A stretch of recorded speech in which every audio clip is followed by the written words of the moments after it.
The regular meeting, March 9th, 2026 to order. Please rise for the Pledge of Allegiance. I pledge allegiance to the flag of the United States of America and to the republic for which it stands, one nation, under God, indivisible, with liberty and justice for all.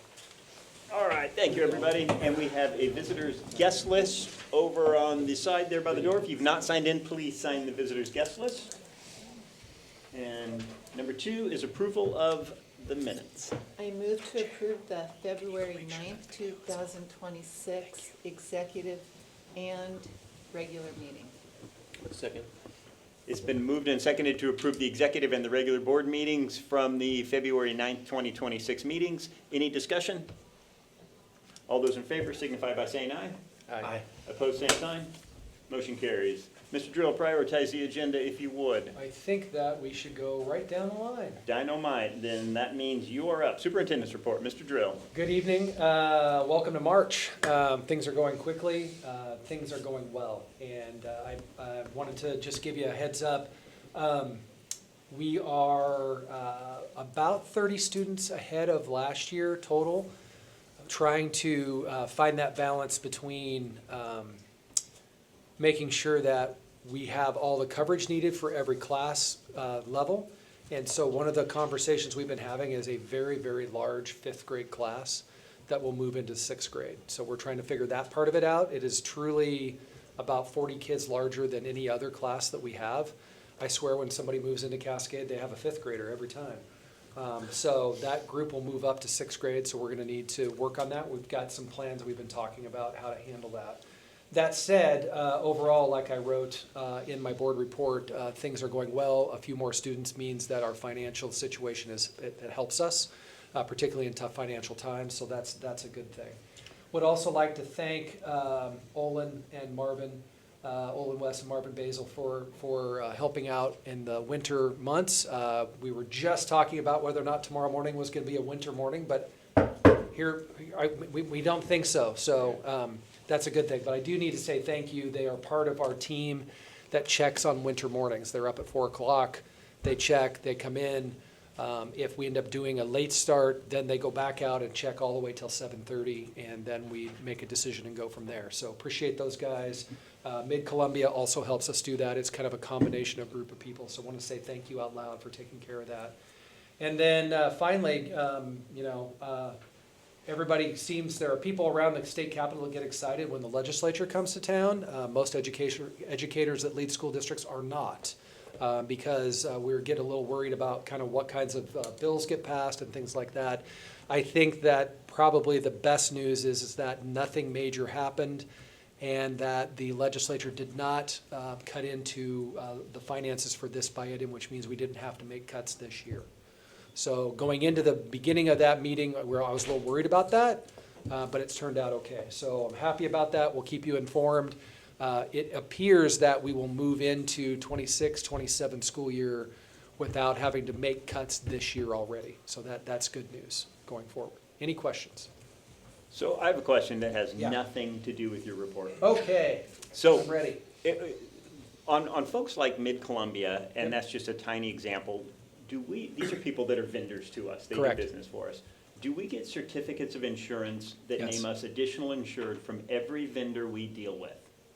I'm looking over at William, but I believe that is true.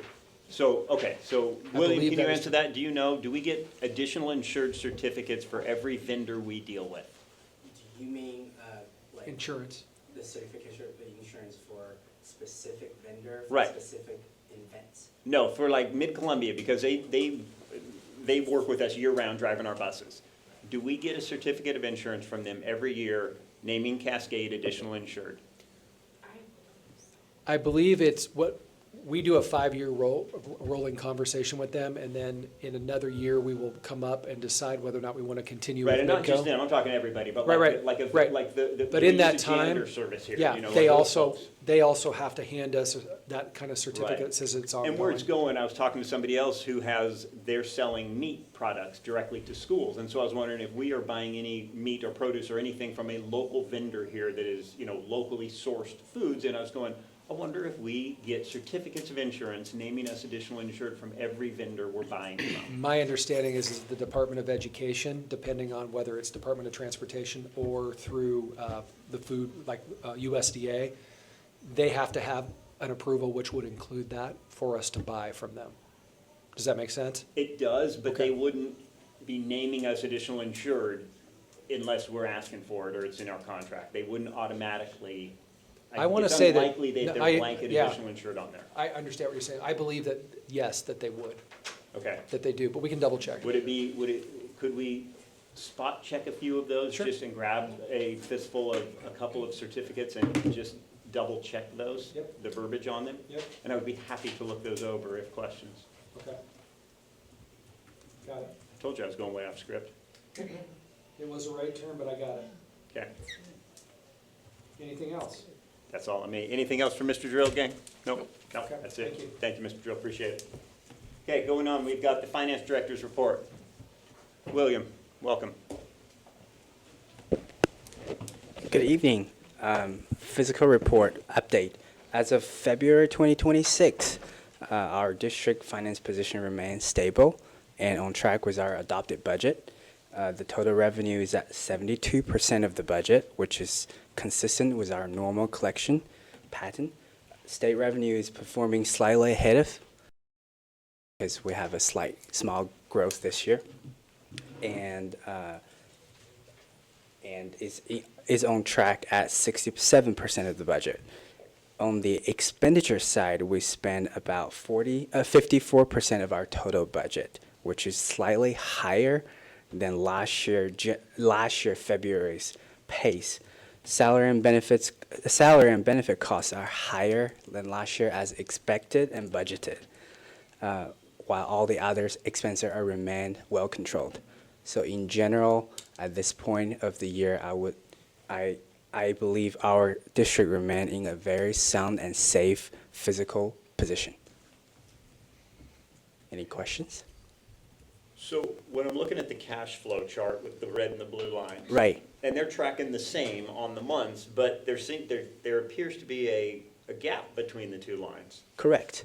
I'm assuming that means we have less funds now than we did last year. Correct.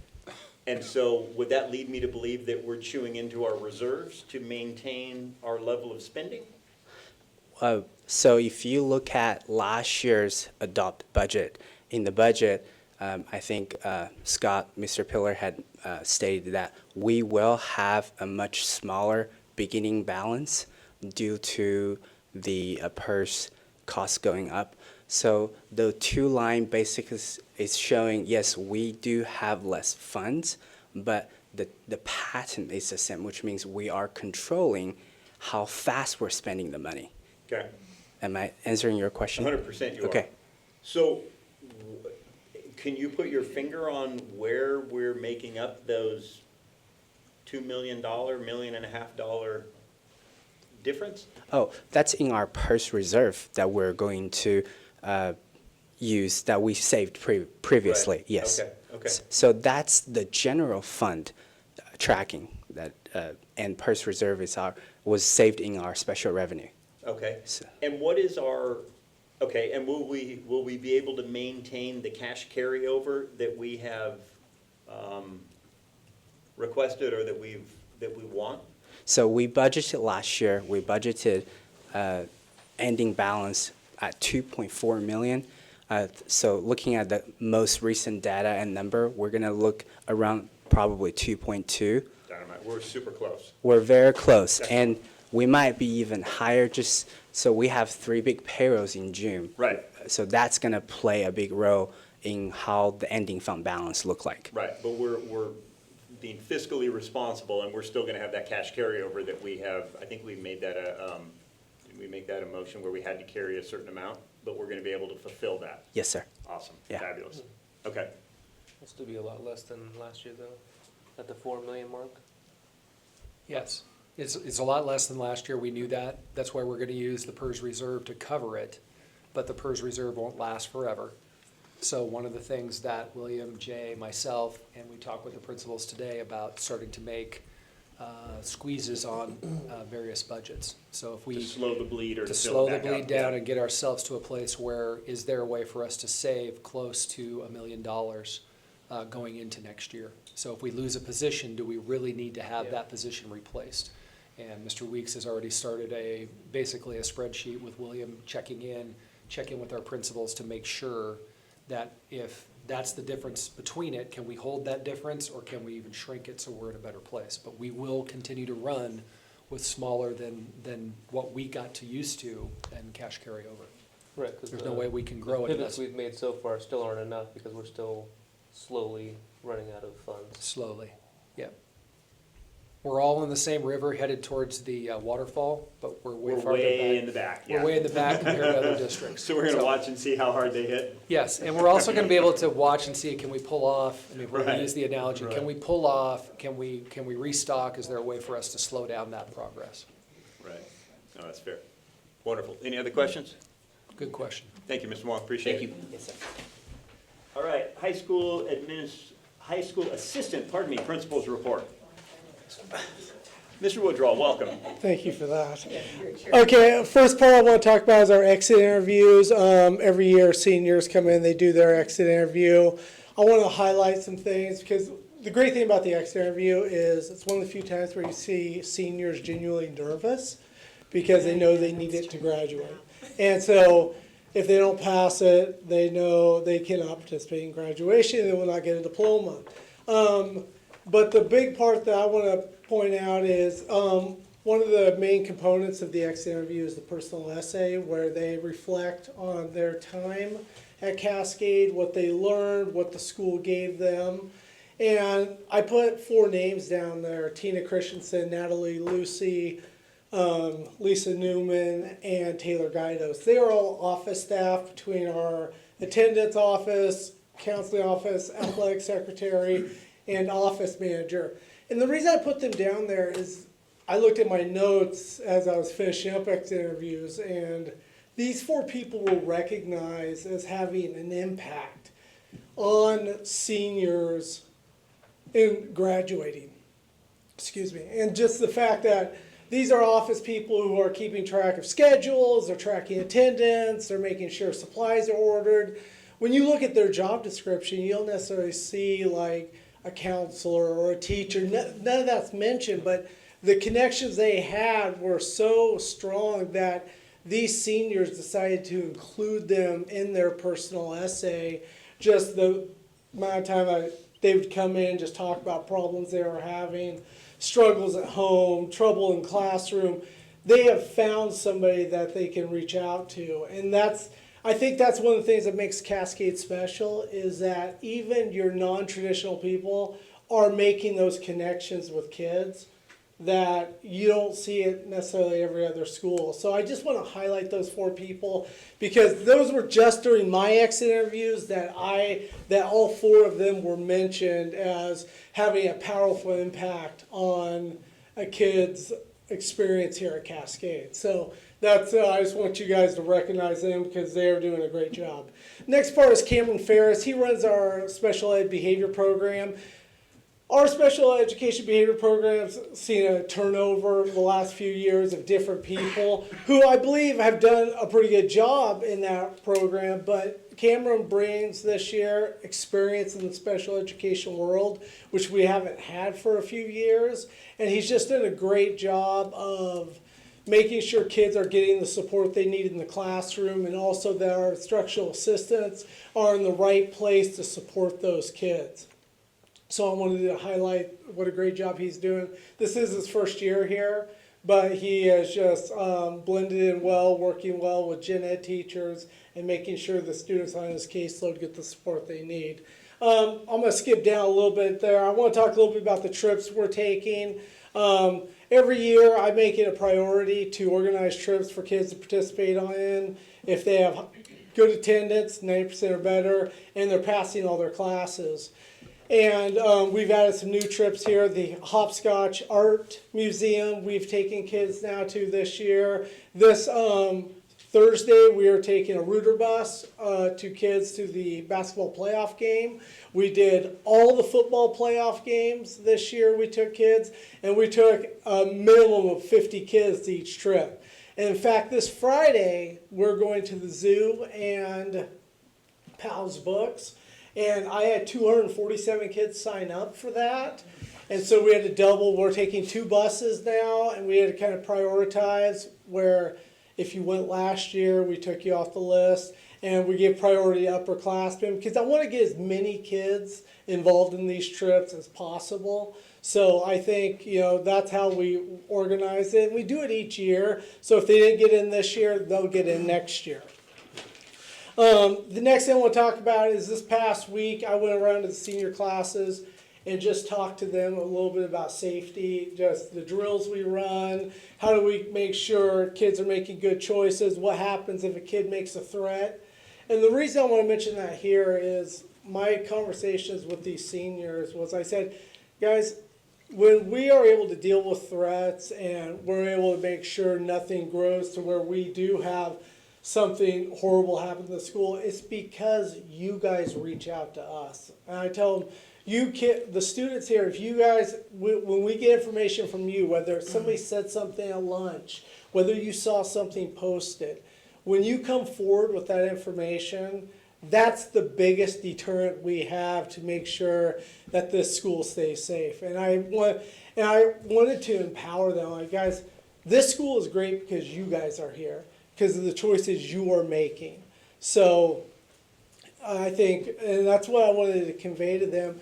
And that just kind of leads to my next part as far as just student management, is I've really tried to tell kids, because I've often used the line, 95% of our kids are doing the right thing all the time.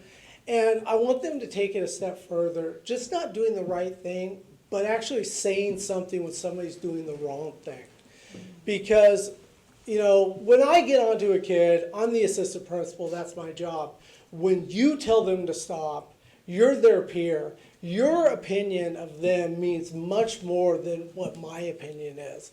Whether they believe it or not, they need to understand that. And I use the phrase, silence is condoned. It's not just good enough to be the good kid. When you see something going on that shouldn't be happening, you need to step up and say something. And, that's tough. It's the easy thing to say. It's simple, but to actually do it takes some guts. And I realize that's something that takes time, but I just encourage kids as much as possible. If you see some kid doing the wrong thing, to say something.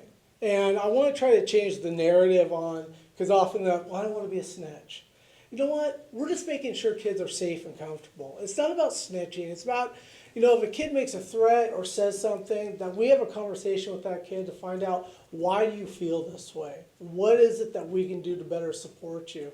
It's not just about getting you in trouble. It's more about, why are you hurting and what can we do to help you going forward? And I've really tried to push that on kids, because there is that snitching, and that's not what we're about. We're all here for the same reason. We're here to get an education and have positive experience.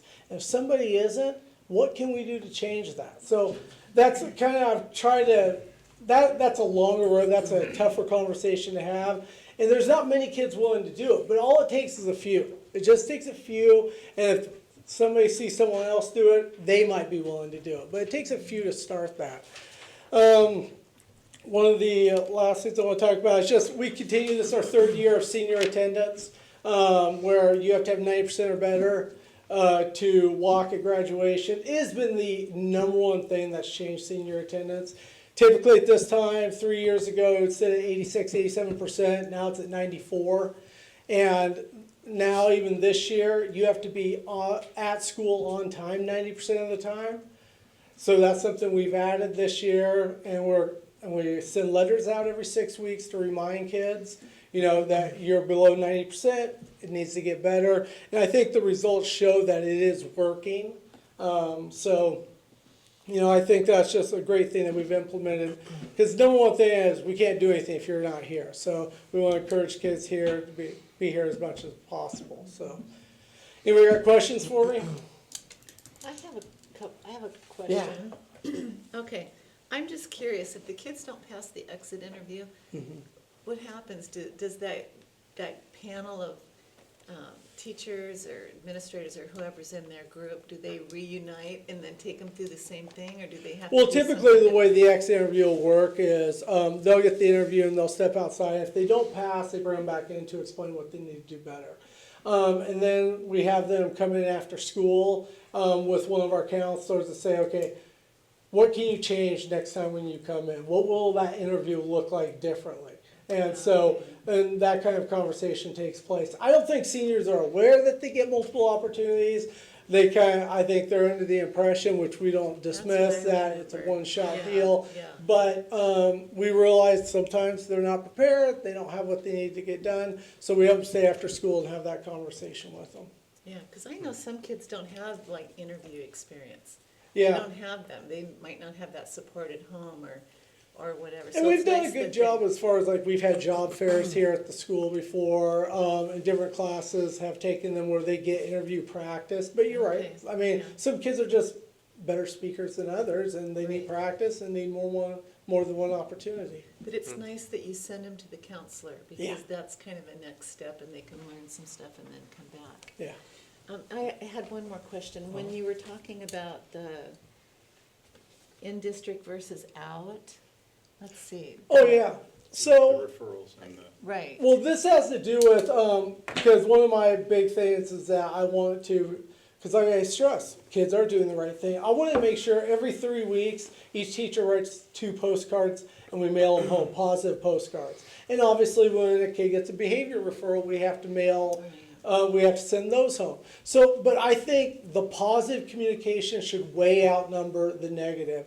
And I think right now it's like 2 to 1, the positive communication, the negative communication. But when I looked at all the positive postcards going out, what I noticed is that about 40 to 45% of them are kids with an out-of-district address. And and I realize that there are issues with having out-of-district students. I just think it's important to highlight that, the kids that we are getting out of district are doing great things. In fact, they're far outpacing in terms of the percentage of kids we have that are out of district versus the percentage of kids who are getting this positive recognition. So they're just bringing a lot of good things to the school based on the teacher communication that's going home. So those postcards kind of represent that, and I just thought that was, I started noticing that at the beginning of the year, so I just started tracking it. And it's about 40 to 45% of the kids getting positive postcards are out of district, Okay, so. yeah,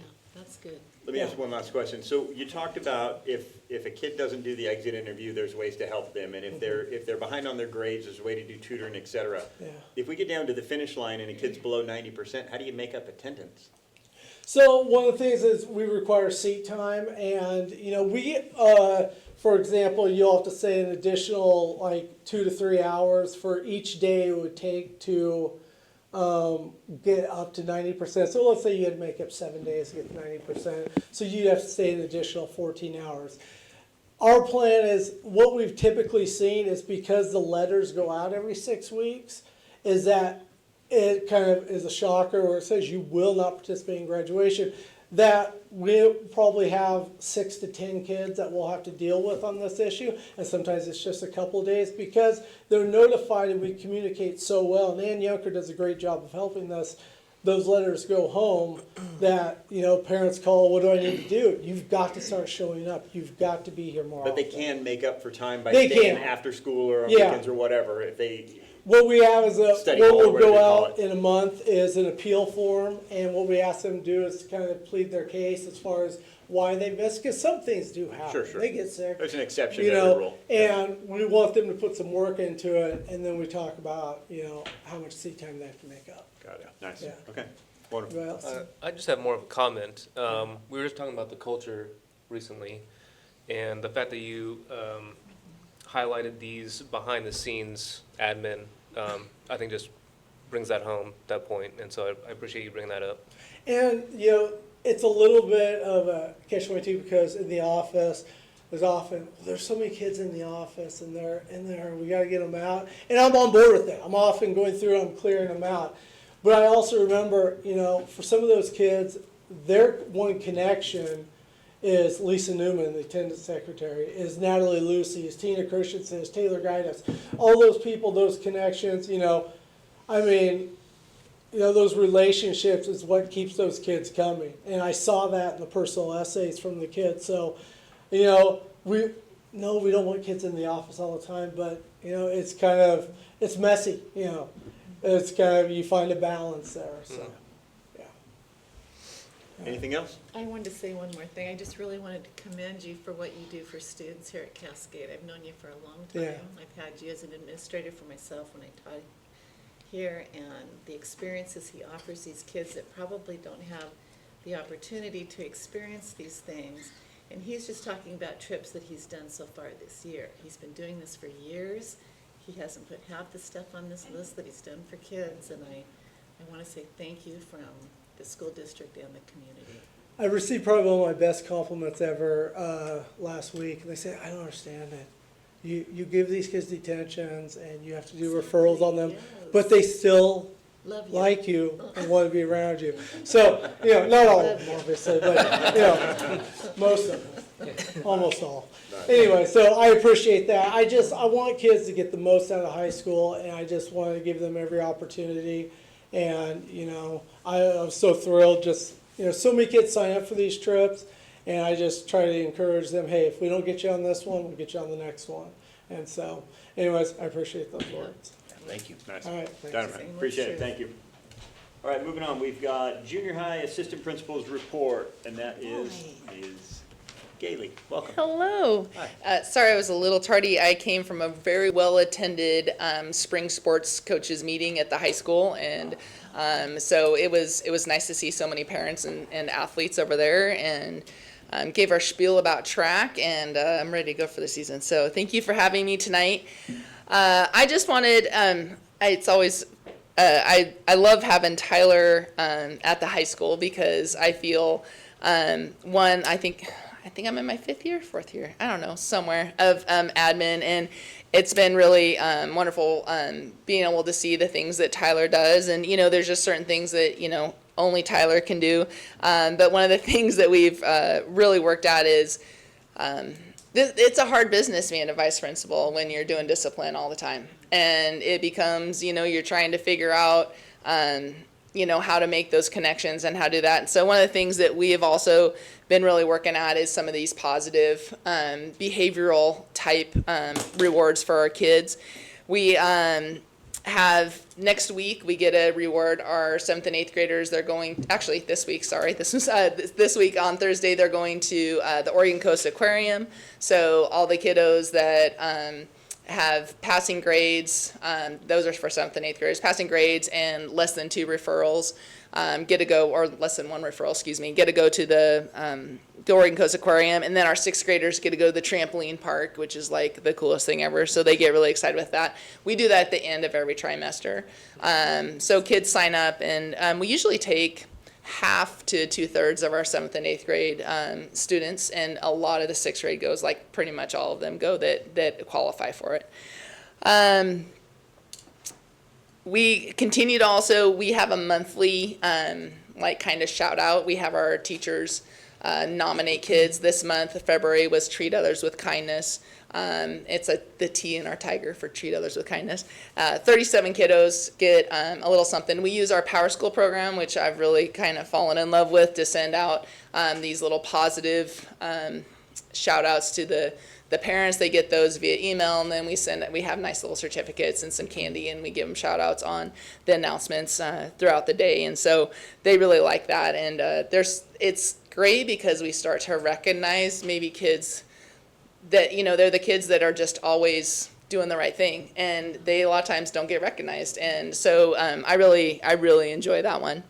The other thing I wanted to show you is, and I'll be doing this is what I'll be working on Friday for our trimester 2, but we also recognize GPA, perfect attendance, and then my actually favorite is Totally Tiger. And Totally Tiger is no tardies or discipline events for that trimester. So that means like no, not even one little tardy, not even one little disciplinary event. And so for this last trimester, we celebrated 345 students, which is over half our population. So these are the things that I kind of hold on to and get excited about, because I know that we have a lot of kids doing the right thing. And a couple kids came up and like, I just had one tardy, and I'm like, nope, this is the big one. And so yeah, they really appreciate that. We try to go around to the classrooms. We have little cheesy tiger hats that we wear, and we give them candy and a little reward. And so we giggle and have some fun. Speaking of giggling and having fun, we also do pop-up dress-up days, and this one's really cheesy. We're doing Mario Day tomorrow because it's March 10th. So MAR10 Mark, thank you. I had to have a kid explain it to me. We have a couple students who are huge Mario fans, and so we did that. We're also, of course, going to probably do a Star Wars Day. Are you doing that with us this year, Woodrow? For May the 4th, it'll be May 4th. May the 4th be with you. So we try to throw in some fun and we try to do some fun things like that as we go along. I wanted to really give a shout out. I know I couldn't do this job without a great team. So, Greg Nolan, Debbie Leday are amazing, and Greg also does half of the athletic. So he does all of the athletic department stuff, and we work together a lot with discipline. But I tell you what, if I wouldn't have Reina Gonzalez and Brian Rozo across the hallway in the counseling department, I don't know what we do. They do all of the trainings for the kids, so to speak. When we have a kid that is unregulated, or we have a kid that maybe is saying things that they're not supposed to, or that's who I first send them to, because I believe our job is education, and we need to help kids understand and be educated about that the things that they say are super powerful. And when you're a 6th grader or a 7th grader, you don't always understand that impact.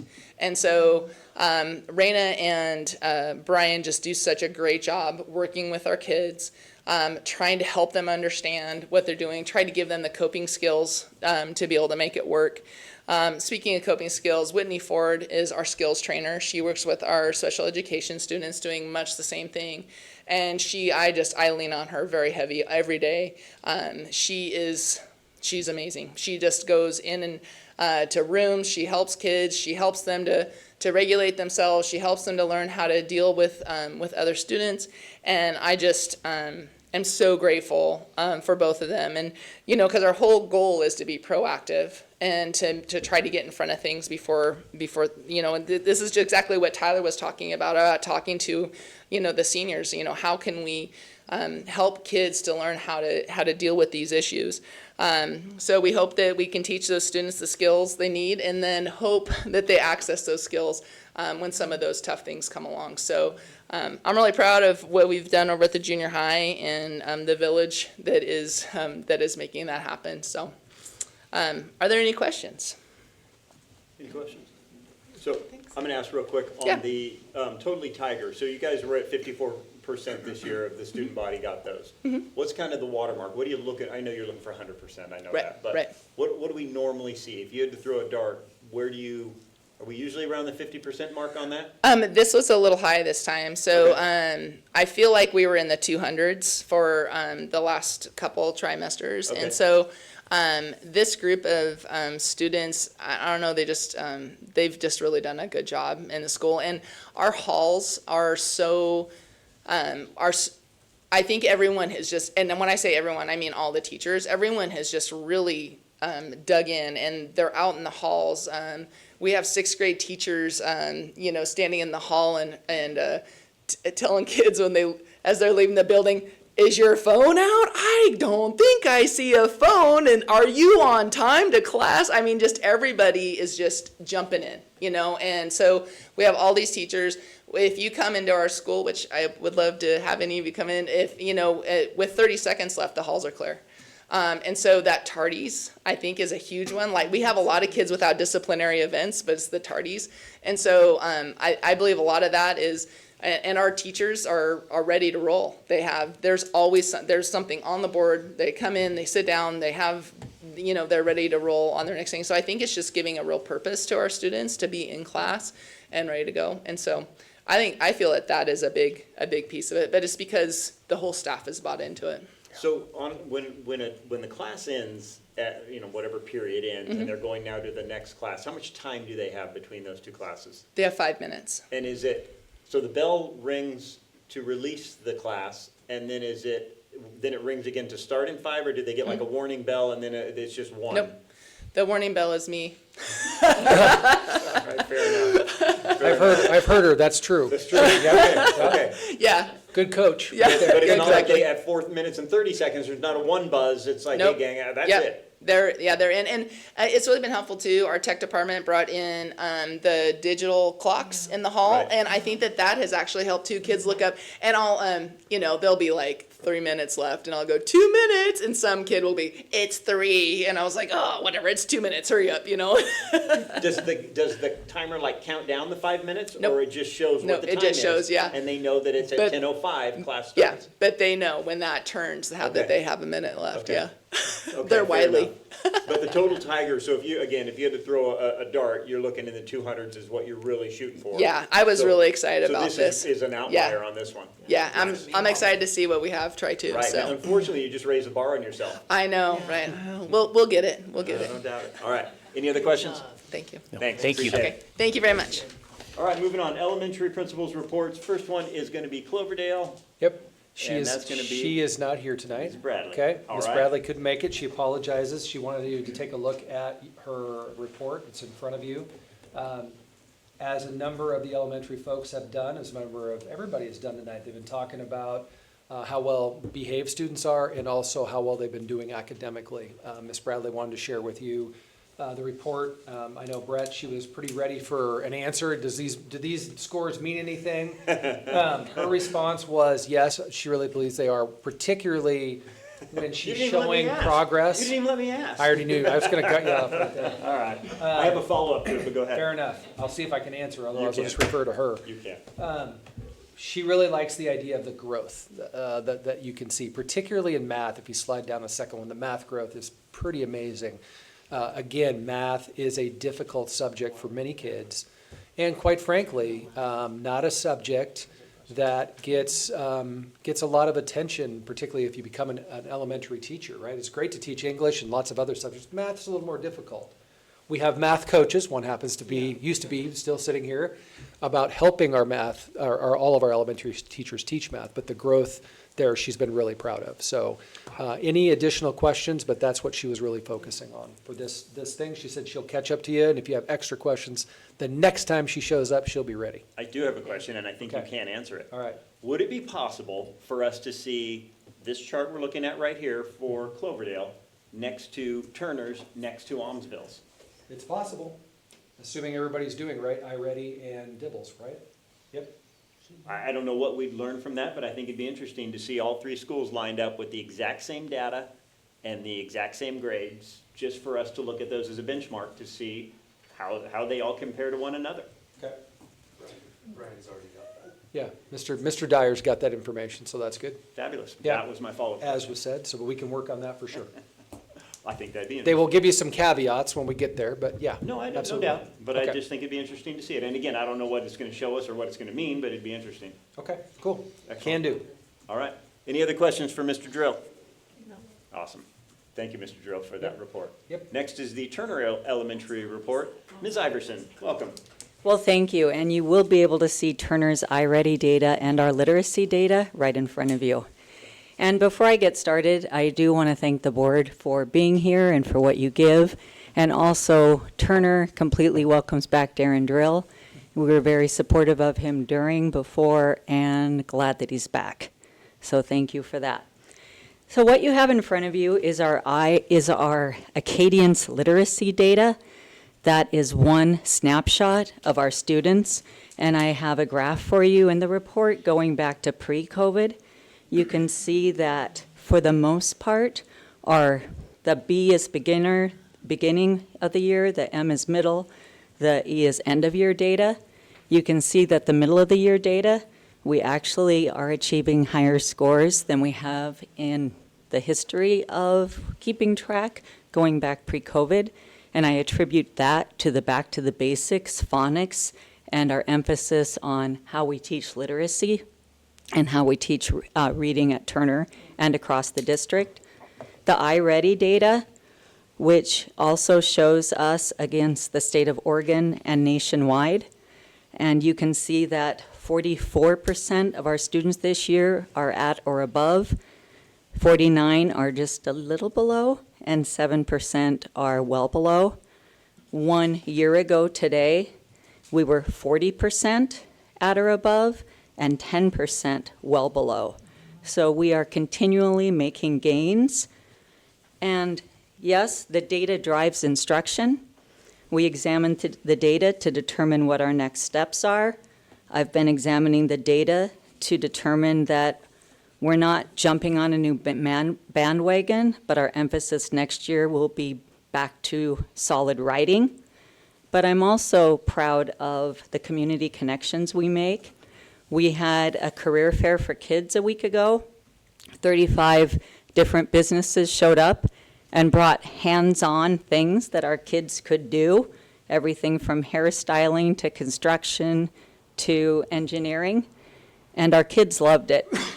Riverbend brought big trucks. We had a gentleman bring his remote control truck and backhoe, and it's not about getting kids careers, although in this economy we may want to consider reducing child labor laws just to help with gas. But besides that, because at first people were a little skeptical of a career fair for kids. We did our first one 2 years ago. It's a biannual event, but it's about engaging our community. If we want our community to pass a bond, if we want our community to support our kids, they need to talk to kids. They can't get what happens in schools from reading the newspaper. They need to engage with our kids. And I will say that I had many quotes, such as, "I believe in public education again." It's also very purposeful for our kids to gain important communication skills. They went into that career fair prepared to ask questions. Some people were even asked if they had a pension plan at their workplace. So I'll be happy to take any and all of your questions pertaining to the board report in front of you. I just want to say the graphs are easy to read, and I appreciate it.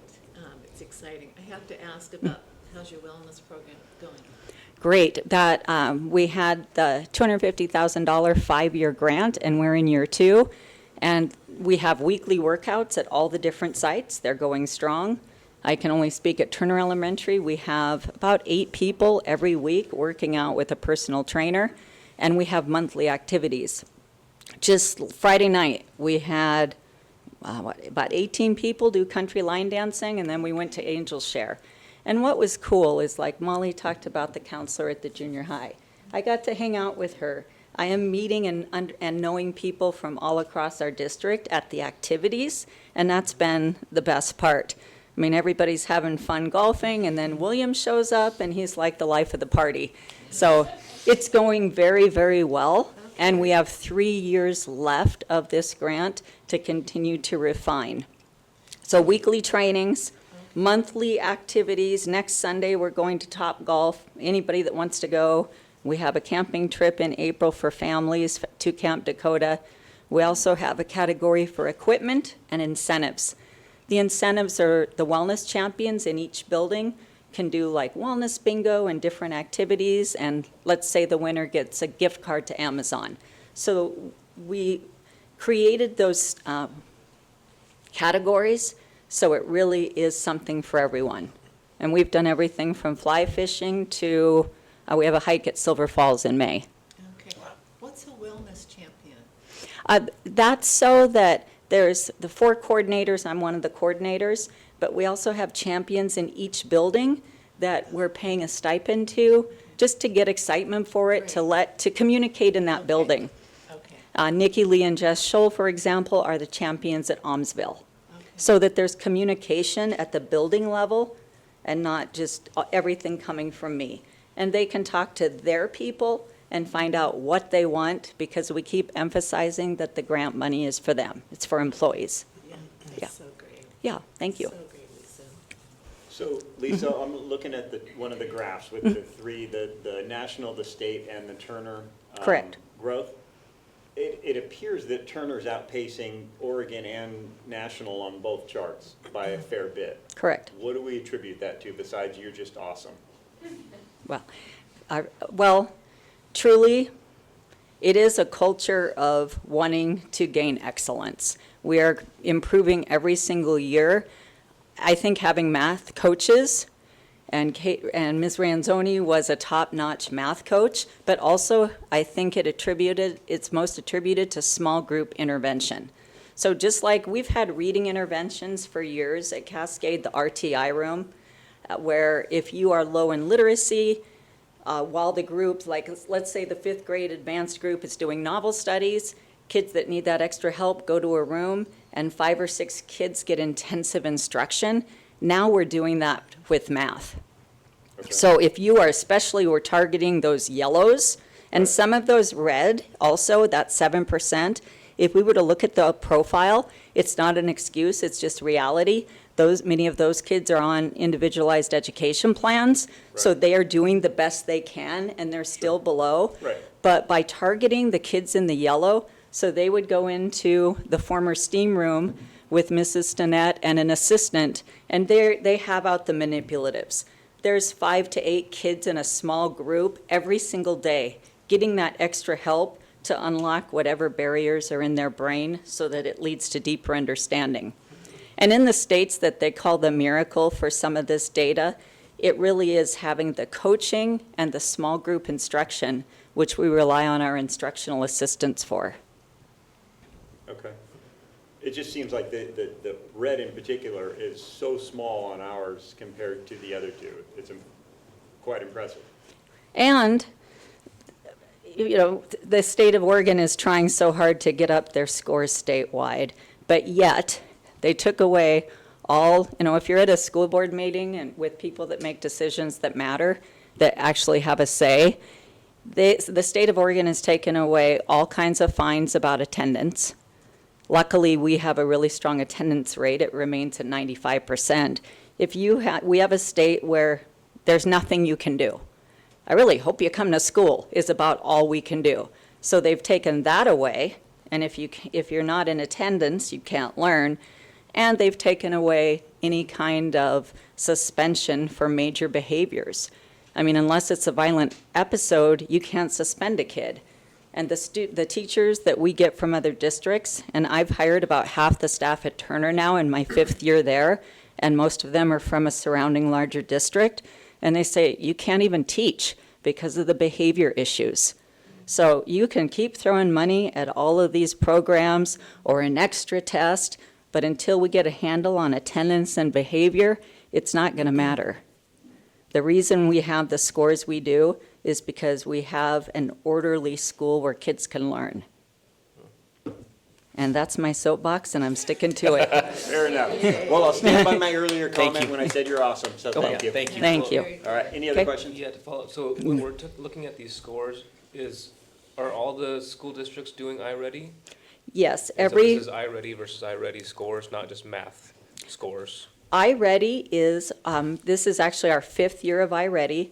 Prior, and these folks can speak about it longer than me because this is my 5th year in elementary. Prior to that, there was not a popular math program at the elementary level, so everybody was kind of doing what they wanted to do.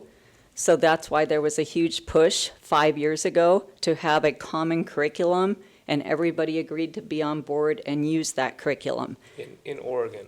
No, in Cascade School District. Right. So not this all of data, Oregon this uses data iReady. is all the schools in Oregon using iReady. And I actually asked our math coach if there was a firm number of how many districts are using it, and we could not find a firm number, but it is the most used curriculum in the state of Oregon. And the Oregon Department of Education basically says, okay, school districts, here's 4 choices, you get to pick one. And we Right. went through that process of selecting, examining. Anything you want to say to that? Okay. And then we picked iReady, so it's the most common curriculum, but it's not perfect like anything. The new math, people still just need that old-fashioned practice. They don't give enough practice problems, so we have had to supplement.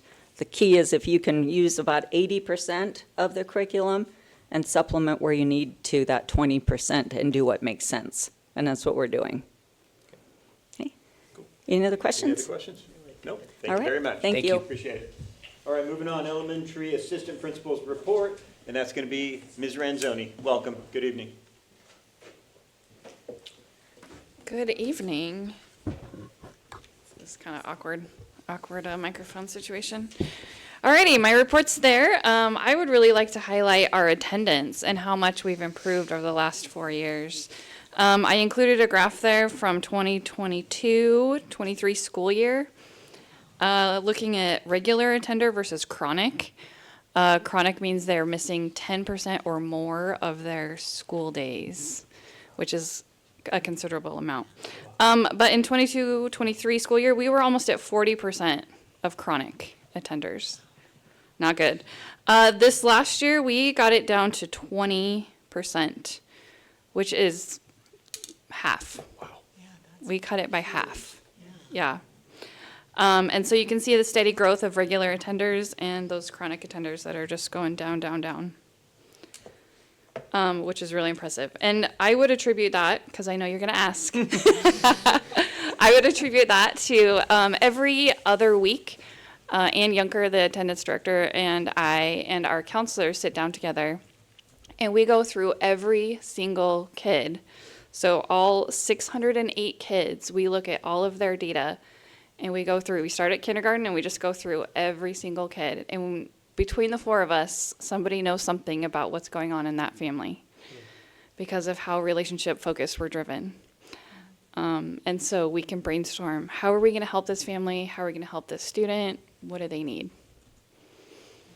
And so I really think that's made a huge impact. And also because I know you're going to ask as well, the state of Oregon rates regular attender is at 67%. Is Zach feeding you questions or answers? I've sat in enough board meetings. I'm just trying to guess. Well, she hasn't hit mine yet. I still got one. Okay. Keep going. My game every time is, what's Brett gonna ask? Keep going. See if you get on the, I'll let you know if you hit it. Okay. The next thing we have here is behavior data for citations per month. And as you can see, September was about normal. October was a spike. And then kind of slowly steady for the rest of the year. And I would say October was high because students have already gone through that kind of honeymoon period of figuring out their teacher, figuring out the class, figuring out what's going on. And then October, they're like, I'm going to push the boundaries as much as possible. And teachers are holding the line. So that's pretty normal each year. October is just rough. Yep, pretty normal. Yep. And then lastly, just talking about, according, going along with our behavior data, I bet you can't guess which grade level has the most citations. No guesses? 5th grade. 5th grade. Ding, ding, ding. Erin Lee gets the question. Numbers, I guess. You get 1,000 points. 5th grade, not just because we have 129 5th graders, but we have some big behaviors as far as personalities. They are the ones that are pushing the boundaries the most. They're ready to go on to 6th grade. They're the big dogs. They think they're ready. They think they're ready. And so, yeah, 5th grade. Moving on, late start happenings. We've recently had some very collaborative teaching from within. So we've asked some of our own teachers within huddle groups to come forward and kind of teach the teachers. So using their expertise as far as AVID, using their expertise with just instruction. They've really talked about increasing academic grit, because we've seen that that's really a struggle in elementary school. Kids tend to give up very easily. So our focus has been academic grit, and even the admin team, we're going around reading to classrooms. We're reading stories that we found about grit. And so we're just doing a little guest speakers in classrooms, and it's been really fun. All right, what questions do you have? Questions, anyone? Oh, gosh. it's All right, I have a all question so for you. vague. Let's assume I'm a very confident fifth grader. What do I need to do to get myself a citation? Oh, it could be a range of Lay it things. on me. Well, just, speaking from today, you could be dropping cuss words in the hallway. You could be dropping cuss words in PE when your principal is subbing. Okay, That doesn't, You could be a little handsy at recess, pushing and shoving, thinking you're playing around, but maybe it gets a little too aggressive. All sorts of fun things. okay. Maybe you're making farting noises all day and your teacher's had enough. Fair enough, okay. But we frown on that, do we? Yes. Okay. If you're distracting the learning of others of your classroom, then that's a problem. So it sounds like, frankly, citations can be very subjective. We have an outline as far as a kind of a list of things, major versus minor. Right. But yeah, it kind of depends on the teacher. And the student, I presume, if somebody's a complete repeat offender, they might get nailed a little sooner than somebody that's an outlier and they just had a day they just felt a little out of line. Right, right. Okay. And, going back to our really relationship-based community and staff, they're going to know that kid. And they're Right. going to know, oh, he's just having an off day. Yeah, something's off, yeah. Something's Right. going on with him. Okay, okay. All right, fair enough. And you answered my other questions in advance, so thank you for She that. answered. Well done. Any other Thank you. questions? No. No, thank you. Good job. Appreciate it. All right, moving on. We've got 5A, discussion and communication personnel, licensed employee renewals, and it looks like that's going to be Mr. Weeks. All right, so every year by March 15th, we have to bring forward to you the licensed renewals. So these are both licensed administrators as well as licensed teachers. So that's a statutory requirement. So what you see before you tonight are those. They're in sections. First year probationary employees, going to year 2. The year 2 going to year 3 going into contract status after that. Then when you flip over the page, you'll get into some of our temporary employees who are being non-renewed because they were on one-year contracts. Many of these filled in for teachers that were maybe gone for a year, or we hired late. So if we hire into the school year, we hire temporary through the year. So even if that's one day in to the year, we hire temp. So some of them are from that. And then the other one you see in here is by contract, our teacher contract, collective bargaining agreement, temporary PERS retiree employees to not be renewed. So what that means is if you are retired from PERS and you are a teacher, you are hired temporary. So then your contract is non-renewed. Then that spring, we post it, you can reapply for it, you can come back. 9 times out of 10, they end up applying, but we go for the best candidate. But a lot of times they are the best candidate. They've got the experience, they've been in the building, but by contract, that's posted as temporary. Yeah? Can you do a quick breakdown of how the contract works from 1 year, 2 year before they, I think, or you're saying at year 3, they're under a full contract with the, Yeah, so when you are in a probationary, it's 3 years by the state requirement, by state law. after the 3 So years or the you're third? probationary for 3 total. On the 4th year, you become a contract. Okay. So probationary is the measurement if things aren't working is pretty low when you're probationary. So if we need to make a move, that's the time we want to do it. There's still some protection with the contract? They have some protection. Okay. There are pieces in there for just cause, if it's a disciplinary issue or so forth. Okay. But the measurement is, the actual language of the law is anything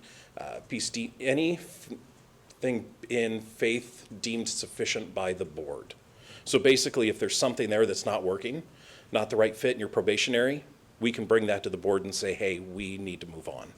Most of the time, though, we don't bring those to you, because our Okay, so I job in don't human think I've resources ever- and our job for administrators is to have those hard conversations ahead of time to say this isn't working.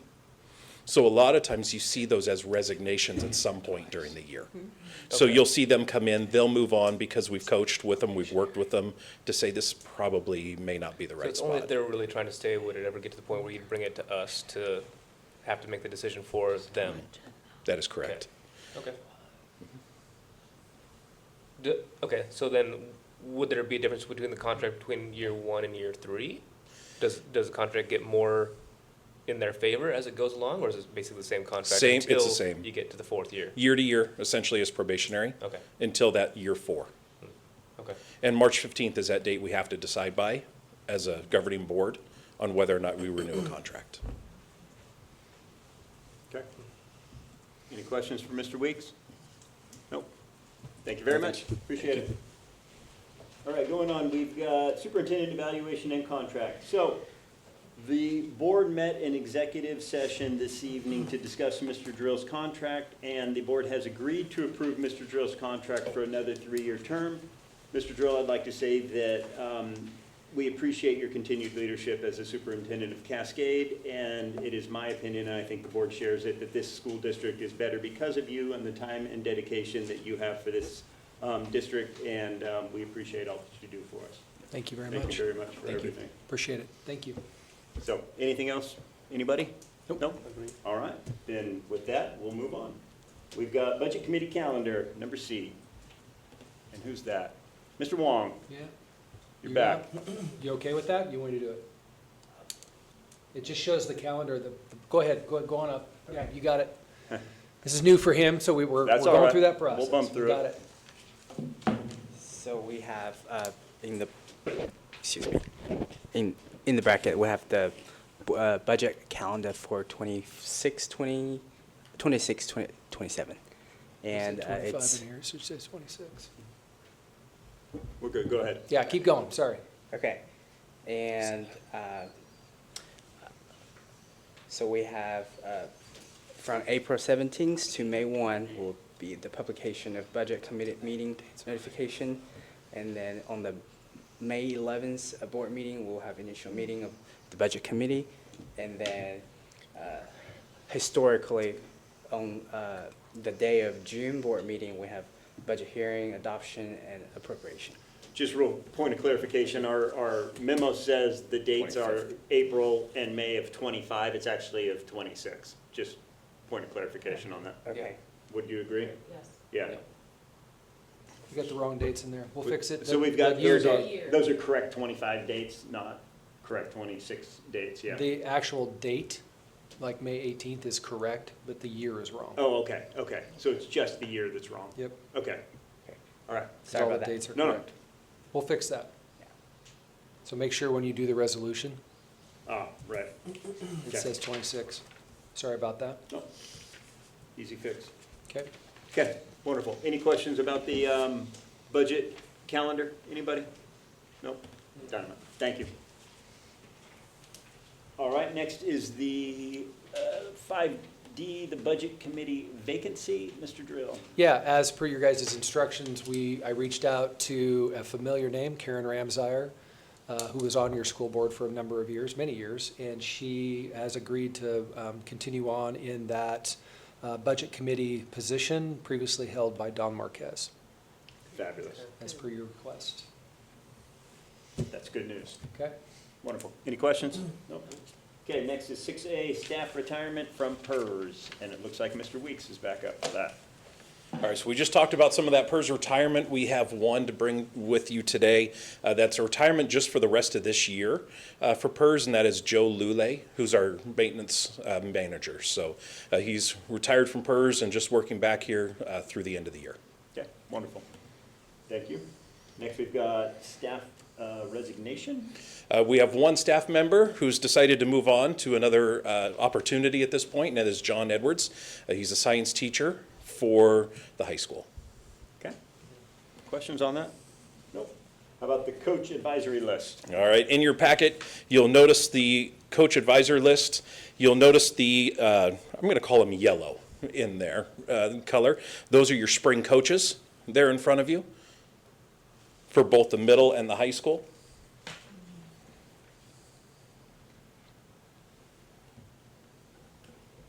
And I see, of course, on the front page, we've got 2 vacants.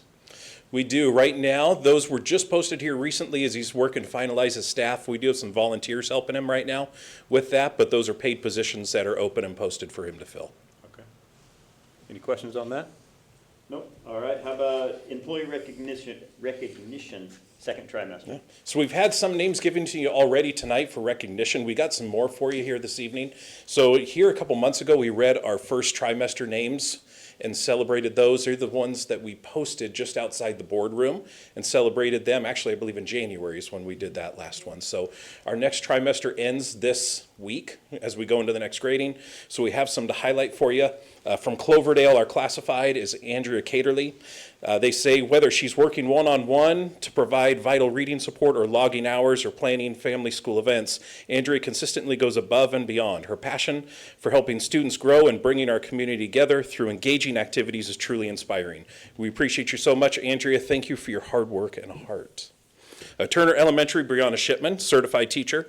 Brianna is the consummate professional who continually propels her students' learning forward. She possesses stellar classroom management skills and has implemented multiple tools for optimal student success.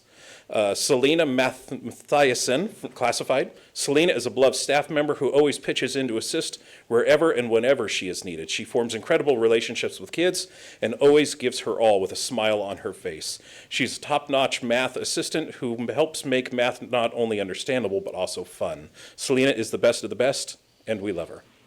Almsville Elementary, Jennifer Maben, certified teacher.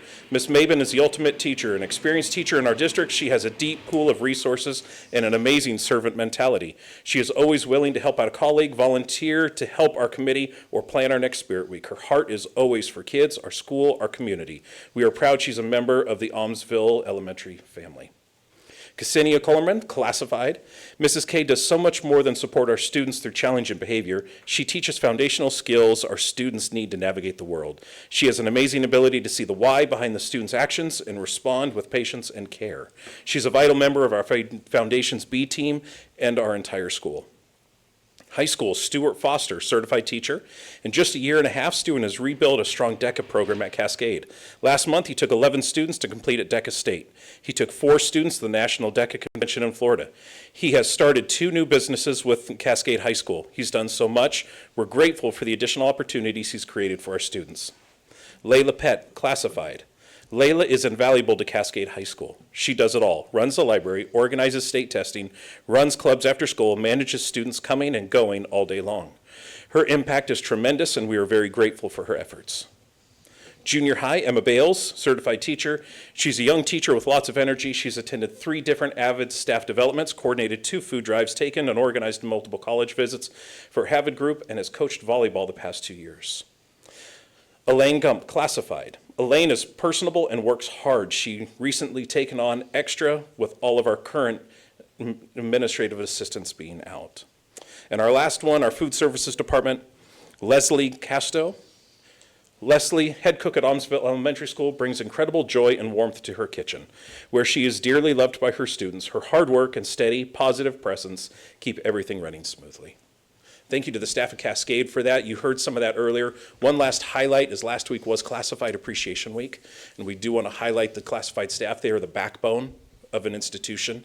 The amount that they do to the support, the teachers and the administrators, and help a district running smooth is beyond what words can put. So thank you specifically to all classified staff and celebration of that week last week for them. Wonderful. Thank you very much for that. Appreciate it. Okay, moving on to Statement of Economic Interest Report Timeline. Yep, so every year, the 4 of you and myself get to fill out the Statement of Economic Interest. It will open up on March 15th, and it closes April 15th. So we want to let you know, if you have any questions, please call Lisa or Jennifer. It doesn't take very long. They can get you in through the email through Cascade and go from there. Anything you want to add to that? You should all get an email. Okay, so it hasn't been sent yet? March 15th. March That's when it 15th. goes. And it closes April 15th, so you got 30 days. Okay. I will try to We'll remind you anything. not automatically delete it. After spring break, we'll get back to you. Make sure you All get it done. right, all right, thank Definitely you. won't forget. All right, how about the staff full-time equivalent to student ratio report that I request so often? There you go, there it is. Look You've at got your- last your year, which we favorite. started, and then As this year, requested. right? So 24-25, 25-26, the number of students, the number of total staff, and the ratio.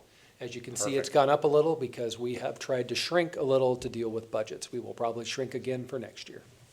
Excellent. So I guess my ask is on every January, if we can just keep this going and just keep adding to it every year, that'd be just fabulous. And again, I don't know that we can do anything with it, but I think it'd be beneficial for us to be aware of that number. It is there for you, and we've got that for the people out in the audience. 24-25, the staff ratio was 347.0 staff FTE, and 2,739 students for a 7.88 ratio staff to student. 25-26, 2,774 students, more students, 326.23 FTE, fewer staff, so that ratio is 8.50 staff to students. And again, yes, and we're just looking at total totals. We're not looking at classroom size. We're not looking Nope. at any, just payroll to Yep. people that are enrolled. That's it. Absolutely. Yep, and I appreciate you getting those numbers. Thank you. No problem. Any questions on that, anybody? All right, moving on. We are at 7, public comment. Do we have any public comment tonight? We do not. We do not, so I don't need to read the announcement. Then with that being said, we will move on to 8, resolutions. All right. Resolution 8A. Be it resolved, the Cascade Board of Education moves to approve the licensed employee renewals based on the list presented and recommended by the administration. Second. Resolution 8A, 8A, resolution regarding licensed employee renewals has been moved and seconded. Any discussion? No discussion. All those in favor signify by saying aye. Aye. Opposed, same sign. Motion carries. 8B, resolution regarding superintendent evaluation and contract. Be it resolved, the Cascade Board of Education moves to renew the superintendent's contract based on the completion of the annual evaluation. Second. 8B, resolution regarding superintendent evaluation and contract has been moved and seconded. Any discussion? No discussion. All those in favor signify by saying aye. Aye. Opposed, same sign. Motion carries. 8C, resolution regarding budget committee calendar. Be resolved, the Cascade Board of Education moves to approve the 2026-2027 budget calendar as proposed by the administration with those date modifications to the correct year. Thank you. I second. 8C, resolution regarding budget committee calendar with modifications has been moved and seconded. Any discussion? All those in favor signify by saying aye. Aye. Opposed, same sign. Motion carries. 8D, resolution regarding budget committee member vacancy. Be it resolved, the Cascade Board of Education moves to appoint Karen Ramsire to the Budget Committee for the 2026 through 2028 term previously held by Don Marquez. Second. 8D, resolution regarding budget committee member vacancy has been moved and seconded. Any discussion? No discussion. All those in favor signify by saying aye. Aye. Opposed, same sign. Motion carries. That appears to be the end of our resolutions. Any future agenda items, board, we need to discuss, or Mr. Drill? I do. You have an open position. The plan was for you guys Yes. to go ahead and do the interviews at the beginning of the April board meeting. I believe that would be still the timeline that all of you would like to have, which means that we will ask the district to go ahead and post that open position, starting here probably the beginning of next week, and get that ready to go and put that out to our community via the regular timelines, ways that we do that. So I'm looking over at Greg, so that's my answer, my communication. The communications people will take care of the business. We all agree on that? I think that's a fine plan, that's a fine Okay, plan. we'll do the interviews beforehand. I'll double check with Mr. Siegel, I'll check with you about the interview questions. We'll get those out to you in advance. If you have any questions or adjustments, please let me know. Fabulous. Okay. Concerns? Questions or No? thoughts? No, I think we're good. Okay. Okay. In May, we will follow the budget timelines with the adjusted modifications for the right year, and we'll get that figured out, and we should be set for May. Okay, I like it. Okay? And in May, the plan would be for your board, you could seat your new board member at the May meeting or the June meeting, depending on how you would like to go with that. I got it. Okay, I like Okay? it. All right? Sounds like a plan, thank you. Okay, anything else, anybody? Nothing else, Mr. Drill? No, sir. All right, gang, meeting adjourned. Thanks, everybody. Appreciate it.